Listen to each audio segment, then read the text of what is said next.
Usually when I get up in front of people, all I really have to say is I'm running against that guy, Randy Feenstra, and that's pretty much all I have to say. But I'll say a few more things. Well, so it was interesting looking at his social media today. You know what he did today? So we've heard a lot about honesty and integrity today. You know what Congressman Feenstra posted about? He thanked the workers on this fine Labor Day. But this is about the 4th, 5th, 6th, or maybe 27th different policy issue where what he posts on social media in no way aligns with his voting record. You know that Congressman Feenstra is literally one of the lowest rated members of Congress by the AFL-CIO for his anti-worker voting record? Mm-hmm. Voted against the PRO Act last year. It was disappointing. I just had to point that out. I just couldn't believe the audacity. But he relies on the fact that we have to work 2, 3 jobs sometimes to pay the bills and get by. And he's leaning on the fact that most people won't dig. So I've kind of created a hobby for myself. I go on his social media now, and I correct the record for him.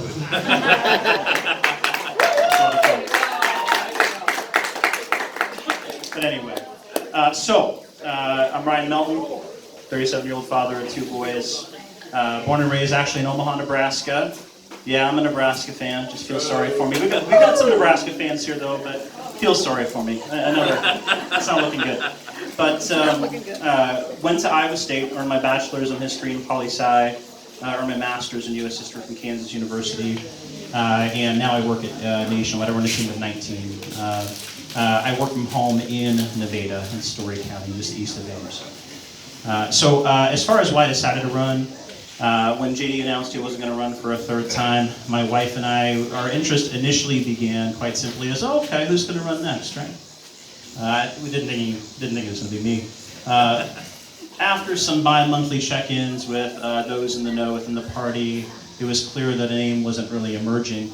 And so there was a moment in mid-January of this year where my wife said, wow, I guess one of us is running for Congress, babe.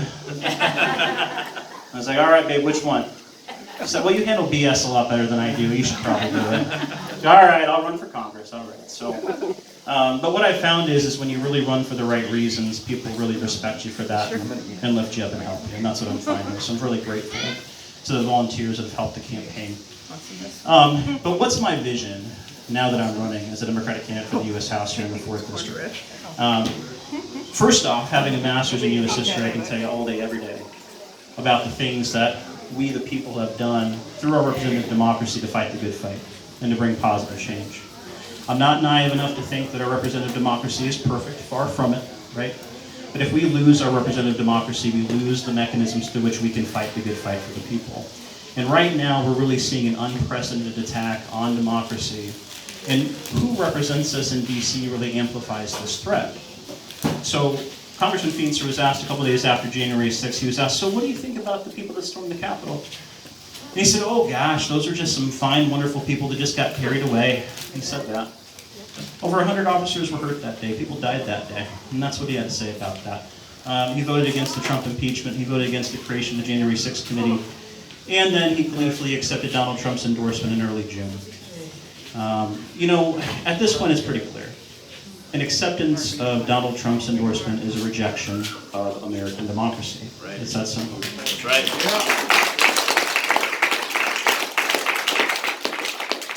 Furthermore, just imagine the cognitive dissonance here. So Congressman Feenstra calls Mike Pence a good friend, right? So I wonder what kind of conversations Congressman Feenstra and Mike Pence have about January 6th when people literally wanted to kill him. While he's bragging about Donald Trump's endorsement on his social media, the same guy that was like, yeah, he probably deserves to die. I wonder what kind of conversation that looks like between Pence and Feenstra. So just a cognitive dissonance there, right? But beyond that, I'm running through the prism of what we need in the 4th District. So what's the primary concern that's driving issues here in the 4th District? We have seen massive population declines year after year after year. And it's leaving our hospitals, our businesses, and our schools vulnerable. And a lot of our young people, they're not staying. And why is that?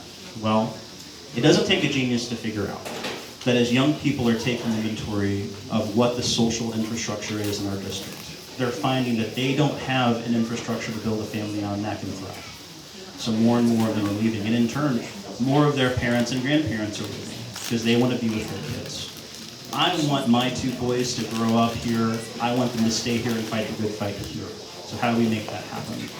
Well, affordable and accessible childcare and healthcare are the first two agenda items on the list for me. We have hundreds of thousands of islands that live in childcare deserts across the state. If you are in a two-parent household, it is going to be rather hard for both parents to work because it's so hard to find affordable and accessible childcare, right? The answer from Congressman Feenstra is making the Trump tax cuts permanent. The answer from Governor Reynolds is the flat tax that she signed. The answer from the Republican Party-run state legislature in Des Moines is more deregulation, forcing our child care workers who are already leaving in droves to do more work without addressing the low pay we ask them to work at, right? So I'm going to push back against that. Healthcare, I am a believer in a single-payer universal healthcare plan like Medicare for all. Yes. You have a lot of hospitals and clinics in rural Iowa, a lot of mental health care facilities in rural Iowa that are having a really hard time staying open because they don't have the patient base that they need to keep the doors open. And if they do have the patient base, private health care puts up so many obstacles between the patient and the doctor that there's yet another disincentive, right? So I'm going to push back against the fact that we're seeing that privatization, not only in the traditional spaces, but we've seen privatization of public health programs in Iowa recently, and we've seen a massive increase in denials of cases. Horrible, absolutely shameful. Taking advantage of our most vulnerable people. And that's what Governor Reynolds signed up for. But then let's say you clear those two hurdles, right? The next thing you're going to need is you're going to have to find a job, right? And as I mentioned, Congressman Feenstra, literally one of the lowest rated members of Congress by AFL-CIO. He was driving across the district earlier this year, gathering signatures, getting the primary ballot, seeing how many successful corporations are still posting full-time jobs for $10 an hour. We can't build families on that, right? If you look at the Common Good Iowa data, Common Good Iowa, they found that depending upon county in this state, for a two-parent household with one kid, the living wage that that household would need to earn would be in the low $20 per hour range. Well, I talked earlier about how hard it is for us to find childcare in our state. So a $10 hour job in that family household is not going to do it. The math doesn't work. Another reason why so many of our young people are leaving, right? I'm going to push back against that too. Our minimum wage has been stuck at $7.25 for way too long at the federal level. 14 years, right? But let's say you find your job, right? And by the way, I've had so many young people come up to me and say, hey, I want to stay here. I want to take advantage of the work from home economy. If only our rural broadband was strong enough, I would love to stay here, right? In Fortune 100 companies, there was this recent survey that was done where Fortune 100 companies were asked to choose from two options. They could either take a $20,000 raise or they could go to permanent work from home. Almost 70% chose permanent work from home, right? So Fortune 100 companies are retooling to accommodate for that desire. But unfortunately, there are too many communities in our 4th district that cannot take advantage of this emerging work from home economy. That would also keep a lot of our young people here. What did Congressman Feenstra do in that context? He voted against Build Back Better, he voted against the infrastructure bill, he's voted against every bill that would bring rural broadband at the optimal levels we need to support work from home, okay? Public schools, we've heard about public education, right? If you find your job and you get settled a few years down the line, your kids are gonna start going to school. I'm a product of public schools. I went to Omaha Central High. I grew up in poverty. No one in my immediate family thought that college was a realistic option for me because they never did it themselves. It took a public school teacher to see the potential in me. And she pulled me aside and said, there's a benefactor of Central High that's going to start a scholarship. And I want you to be the first winner of it. And I was like, that's not something my family does. We don't do college. And she said, you're going to start. And so if it literally wasn't for that public school teacher that took time out of her day after day, to build a future for me that included a practical pathway to college, I wouldn't have gone. It's really that simple. And so I'm a big believer in the fact that our public schools are the great equalizer for our kids. I also know that school consolidation and school closure is another big threat to the long-term stability of our communities. If your community loses at school, it's much more likely to not survive long-term. Yet another disincentive that our young people are seeing. And we have a governor going across the state trying to convince us that we should be pulling public money out of our public schools. It's insane, right? Beyond all that, Congressman Feenstra's voting record and Steve King's voting record is the same, right? Yes, Feenstra puts on a suit and tie and doesn't say the most disgusting stuff out loud, but his voting record does all the talking for him. That really becomes apparent where after you clear all those hurdles, again, with no help from who's representing you in DC and no help from who's representing you in Des Moines, in the governor's mansion, if we clear all those hurdles, we then deserve to feel safe and secure in our communities. And Congressman Feenstra has made our district less safe in the very short amount of time he's been in that position. People of color, he's had plenty of opportunities to stand up for them, and he's turned it down every time. He voted against the Crown Act, which helps us fight against discrimination they face in the workplace. He voted against codifying interracial marriage. He voted against a very simple bill that quite simply would have removed Confederate statues from the Capitol grounds. He voted against that. When it comes to the LGBTQ plus community, he voted against the Equality Act, which helps us push back against discrimination they face. He voted against codifying marriage equality as well. And when it comes to the downfall of Roe, he's been absolutely giddy about the downfall of Roe, not showing 1 ounce of empathy for the fact that pregnant people in our district now live in a scarier world. But he doesn't want to stop there. He's now pushing for a federal abortion ban with no exception.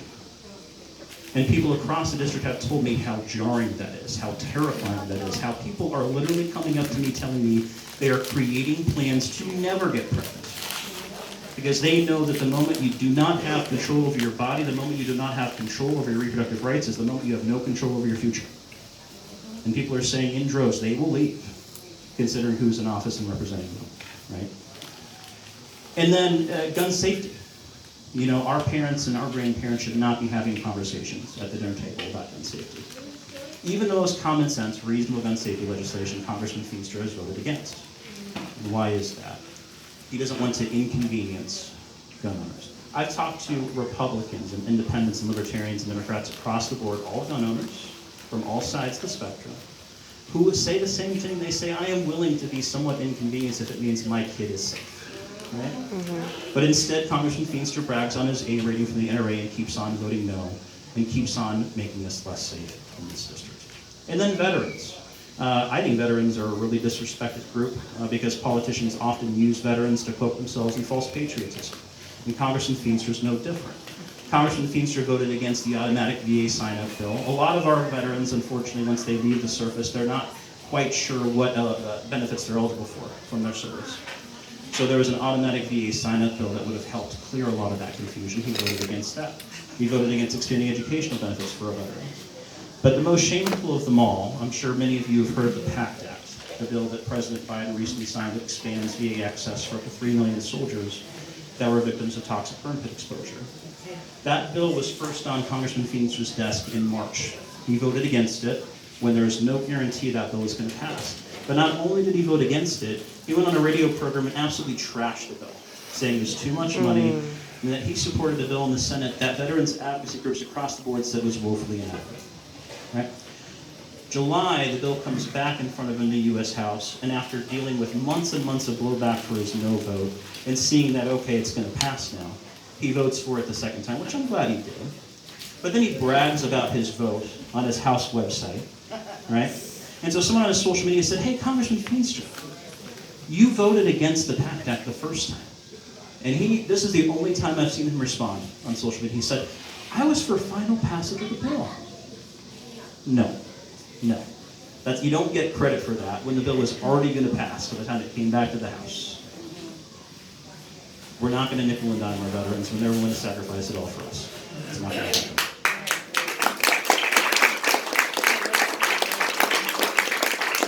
Last thing, I'll finish on climate change. I believe in science, and I believe we're facing an existential threat when it comes to climate change. When you look at who bankrolls Congressman Feenstra's campaign, it's pretty clear that he's married to the status quo because he benefits so much from it. So he wrote an op-ed that was really illustrative of this fact. So he wrote an op-ed, and he said, man, if those crazy radical liberals get their way, and we're all driving electric vehicles, man, eggs on their face because there's no escaping our fossil fuel future. The electricity grid is fueled by coal and oil anyway. I'm sure he cackled behind his keyboard as he was typing that line. He really thought he got us. But if you do a Control F on that op-ed, if you look word for word in that op-ed, he didn't mention wind or solar power a single time. And we are one of the most robust producers of wind power in the entire world. So an absolute shame. Beyond that, he continues to promote legislation and tax philosophy and ag philosophy that makes it harder for our farmers to have the flexibility they need, to have the price control that they need, to practice the sustainable farming and the next gen farming they want to do. Because again, Congressman Feenstra is married to the status quo, right? So I want to do my part to bring forth a more sustainable ag sector so our farmers have choice and price control again. So anyway, I'm Ryan Melton. I'm the politician in this race that actually cares about democracy and cares about the long-term viability and sustainability of the communities I hope to represent. My opponent seems like he's just in it to get his while he can until the whole thing falls apart. So I hope you join me in fighting the good fight. Thank you so much for your time. Thanks for coming out.